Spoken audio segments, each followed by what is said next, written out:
అయితే రాజుగా ఉన్నాడో భాష సంస్కృతి మనం చూస్తూనే ఉన్నాం. గత సంవత్సరం నుంచి ఇంతగా సాంస్కృతిక చైతన్యము ఎప్పుడు గతములో చూచి ఎరుగము. దాదాపు 200 మందికి పైగా సత్కారాలు చేయవలసి వస్తే ఆయనకు ఎంత ఓపిక, 3 గంటల పాటు నిలబడి ప్రతి ఒక్క వ్యక్తికి సత్కారం చేశారు. ఈ సంవత్సరం కూడా అలాగే కొన్ని 100 మందికి విశేషంగా ఎక్కడెక్కడో మారుమూలలో ఉన్నటువంటి మహాత్ములందరినీ కూడా గుర్తించి సత్కారాలు చేస్తున్నారంటే చాలా ఈ సాంస్కృతిక చైతన్యం ఈ సంవత్సరం ప్రత్యేకంగా మనం చెప్పుకోదగి ఉన్నది. అలాగే ఇంకా ఏం విశేషాలు ఉన్నాయంటే, రాజు ఎప్పుడైతే గురువు అయి ఉన్నాడో, రాజు గురువు అంటే అర్థం ఏమిటండి? అసలు మహా విద్వాంసుడైన వాడు గురువు, చాలా తెలివితో పనిచేసేవాడు ముఖ్యమంత్రి అని అర్థం. అంటే రాజు ఆయన ఈ సంవత్సర అధిపతి ఎలా అయ్యారో గురువు మనకు హైటెక్ గురు ముఖ్యమంత్రి. కాబట్టి గురువేమో మనకు రాజు ఈ సంవత్సరానికి, హైటెక్ గురు మనకు ముఖ్యమంత్రి అయ్యారు. ప్రభుత్వము చేసే పనులు ఈ సంవత్సరము ఏమేమి సంకల్పాలు చేస్తారో, ముఖ్యముగా ఈ దేవతల నగరి, అది దేవతా నగరి, అది విశ్వనగరి, ప్రపంచములో గొప్ప నగరముగా ఎన్నిక కావడానికి, ఒక గుర్తింపు పొందడానికి ఈ సంవత్సరము పాలకులు ప్రభుత్వము తీసుకునేటువంటి అనేకమైనటువంటి విశేషాలు. ఆర్థిక బలము కూడా ఈ సంవత్సరం చాలా బాగుంటుంది. బుధుడు మంచి అనుకూలముగా ఉన్నాడు, అర్థమును కలిగించవలసిన వాడు. ఆర్థిక ప్రగతి ఈ సంవత్సరము ఎలాంటి తడుముకోకుండా అటువంటి సహకారాలు ప్రభుత్వానికి లభిస్తాయి. ఇది చాలా గొప్ప విషయం. ఎందుకంటే మహాలక్ష్మీదేవి యొక్క కృప ఉంటేనే ఏ పనులు జరగడానికైనా. ఇంకో ముఖ్యాంశం ఏమిటంటే, గురువు ఎప్పుడైతే రాజై ఉన్నాడో యజ్ఞ యాగాది క్రతువులు మామూలుగా మానవులందరూ చేసుకోవలసిందే. ముఖ్యంగా ప్రభుత్వము కూడా ఆ దిశగా నడవాలి. దానికి చాలా సౌకర్యం ఉన్నది. ఇవి ఎప్పుడైతే చేస్తామో ప్రజలకు ఎటువంటి ఇబ్బందులు లేకుండా, కారణం ఏమంటే వర్ష మనకు లగ్నాలను సూచించినట్లయితే అంతర్జాతీయంగా అంతర్దేశీయంగా పరిస్థితులు కొంచెం అంత బాగా లేవు. అవన్నీ బాగా లేకపోవటం వలన సరిహద్దు ప్రాంతాలలో కొంచెం సమస్యలు ఉన్న కారణం చేత రాష్ట్రము ఎంత బాగున్నా ఎంతో కొంత ప్రభావాలు మన మీద పడతాయి. కాబట్టి ఆ దోషాలు ఉపశమించడానికి మనము యజ్ఞయాగాది క్రతువులు, ముఖ్యంగా దేవాదాయ శాఖ చేయవలసినటువంటి పనులు చాలా విశేషంగా ఉన్నాయి. నేను ఆ సూచన చేస్తున్నాను. అటువంటివన్నీ నిర్వహించవలసిన బాధ్యత మన మీద ఉన్నది. మీ టెంపుల్ టూరిజం అన్న మార్గానికి కూడా ఇది చాలా ఉపయోగపడుతుంది వాళ్ళ ఈ సంవత్సరం. ఎందుకంటే దేవుడు మనం ఎంత గొప్పవాళ్లము ప్రతిభావంతులము అయినా దైవానుగ్రహము మనకు కలిసినప్పుడే. అందుకనే ఆర్టిఫిషియల్ ఇంటెలిజెన్స్, ఆర్టిఫిషియల్ కాదు ఆర్టిస్టిక్ ఇంటెలిజెన్స్ అంటే సౌందర్యాత్మకమైనటువంటి తెలివి. ఆర్టిస్టిక్ ఇంటెలిజెన్సే కాకుండా ఆధ్యాత్మిక ఇంటెలిజెన్స్ కూడా తోడైంది ఈ సంవత్సరం. ముఖ్యమంత్రి గారి ఆలోచన సరళిలో కూడా దైవ భావన సంపూర్ణముగా ఆవిష్కరింపబడుతూ ఉన్నది. అందువల్ల ఈ ఆధ్యాత్మిక ఇంటెలిజెన్స్ ఇవాళ అందరికీ అవసరమైనది. ప్రజలందరూ కూడా ఎవరెవరైతే దైవ భావనతో జీవితాన్ని సాగిస్తారో వాళ్లకు చాలా విశేషమైన అభ్యుదయము కలిసి వచ్చేటువంటి సన్నివేశము ఈ సంవత్సరము ఉన్నది. కాలము అన్నియుంచేయును అన్నాడు. కాలము చెయ్యనిది లేదు ఈ ప్రపంచములో. ఏదైనా చాలా గొప్పగా ఉన్నదంటే వాడి టైం అండి అలా ఉందండి అంటారు. ఏదైనా బాగాలేదంటే టైం అండి అని చేయి కిందకి అంటాం. ఏదైనా టైము అంటే కాలమే అన్నింటికీ గొప్పది.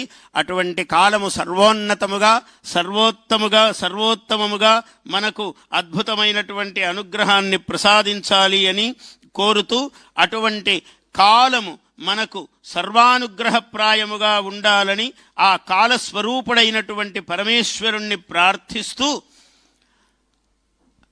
నేను కాలము గురించే చెప్తున్నాను కాబట్టి కాలమును ప్రతి సెకను కూడా లెక్కగానే నేను పాటిస్తూ నా భాషణాన్ని స్వస్తి ప్రజాభ్యః పరిపాలయంతాం, ఎందుకంటే మొట్టమొదట ప్రజలకే స్వస్తి అన్నాడు శాస్త్రములో కూడా.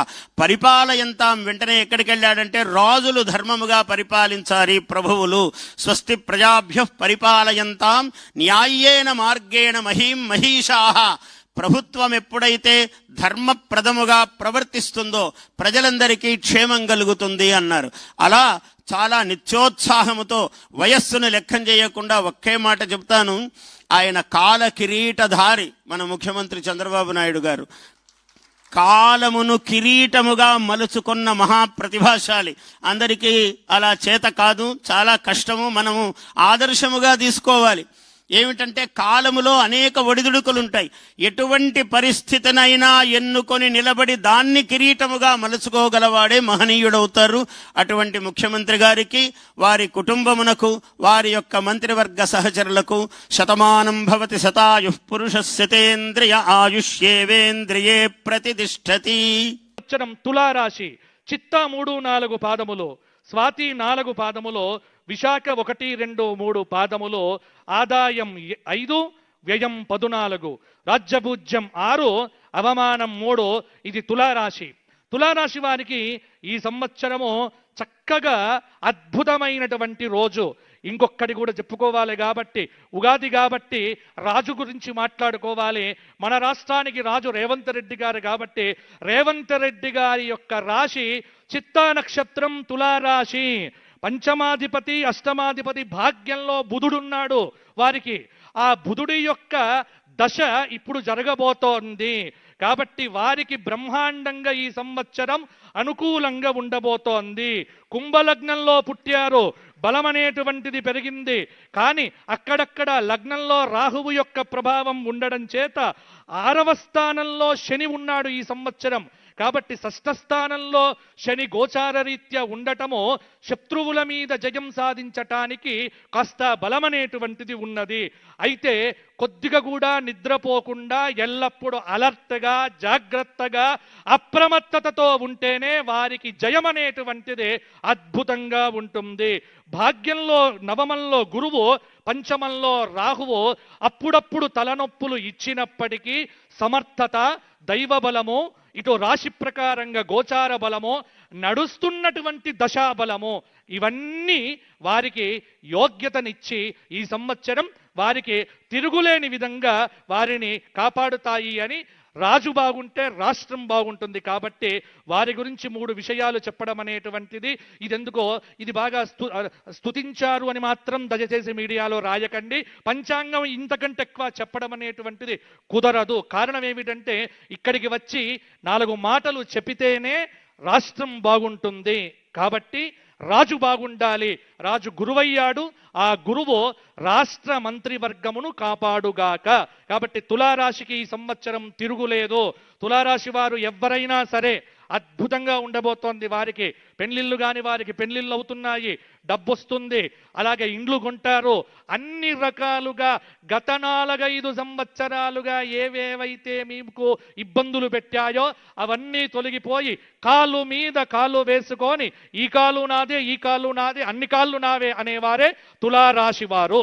కాబట్టి తులారాశి వారు ఈ సంవత్సరము లక్ష్మీ నరసింహ దర్శనం చేసుకోండి, వారికి బాగుంటుంది. తదుపరి కార్యక్రమానికి వచ్చి కార్యక్రమాన్ని తిలకించినందుకు నాకు చాలా సంతోషం. అయితే కాలగతిలో అనేక మార్పులు జరుగుతూ ఉంటాయి. కాలం ఎప్పుడూ స్తంభించిపోదు. కాలం అనేది ఇది ఒక చక్రం, తిరుగుతూ ఉంటుంది, పైకి వెళ్తూ ఉంటుంది, కిందకి వస్తూ ఉంటుంది. సో అటువంటి పరిస్థితిలో ప్రస్తుతం ఈ నక్షత్రమైనటువంటి ఆర్ద్రా నక్షత్రానికి, మిథున రాశి వారికి కొద్ది సామాన్య ఫలితాలు ఉన్నప్పటికీ కూడా ఇవి ఈ సంవత్సరం కంటే కూడా వచ్చే సంవత్సరం కొంత మెరుగవుతున్నాయండి. దాని తర్వాత వచ్చేటువంటి సంవత్సరంలో ఇంకొద్దిగా మెరుగవుతున్నాయి. వీటికి కొద్దిగా పరిష్కారం మనం చేసుకోవాల్సినటువంటి అవసరం ఉంది. ఇవి చేసుకోవడం వల్ల మనం మన కళలని సాకల్యం చేసుకోవడానికి అవకాశం 100% భగవంతుడు ప్రేరేపిస్తాడు, భగవంతుడు ఇస్తాడు అని చెప్పడానికి అవకాశం ఉంది. అయితే మన జాతకం ఎప్పుడైతే ఆర్ద్రా నక్షత్రం యొక్క జాతకం ఎప్పుడైతే వీక్గా ఉందో ఆ సమయంలో రోహిణీ నక్షత్ర జాతకం బలంగా ఉండడం చేత తప్పనిసరిగా వారి యొక్క జాతకం మన మీద కొంత ప్రభావం చూపిస్తుంది. కాబట్టి ఈ సంవత్సరం కూడా మీరు అనుకున్న వాటిలోకి ముందుకు వెళ్ళడానికి అవకాశం ఉంది. ప్రయత్నం చిన్నగా ప్రారంభిస్తే అది పెద్దగానే పూర్తవుతుంది అని నేను సభాముఖంగా చెప్పగలుగుతాను. అయితే వ్యక్తిగతమైనటువంటి జాతకం కూడా కొంత దానికి బలీయమైనటువంటి శక్తినిస్తోంది. ఇక్కడ నేను చెప్పిన అంశాల్లో 2 అంశాలు మనకి అనుకూలమైనటువంటి అంశాలుగా మీరు వారికి సజ్జల రామకృష్ణారావు గారికి ఆల్రెడీ చెప్పడం జరిగి ఉందండి. సో అందుచేత ఈ సంవత్సరం ఒక మంచి పునాది పడుతుంది, ఒక మంచిని మీరు పొందగలుగుతారు అని నేను 100% సభాముఖంగా దేవుడి ముఖంగా చెప్పగలుగుతున్నానండి. నమస్కారం.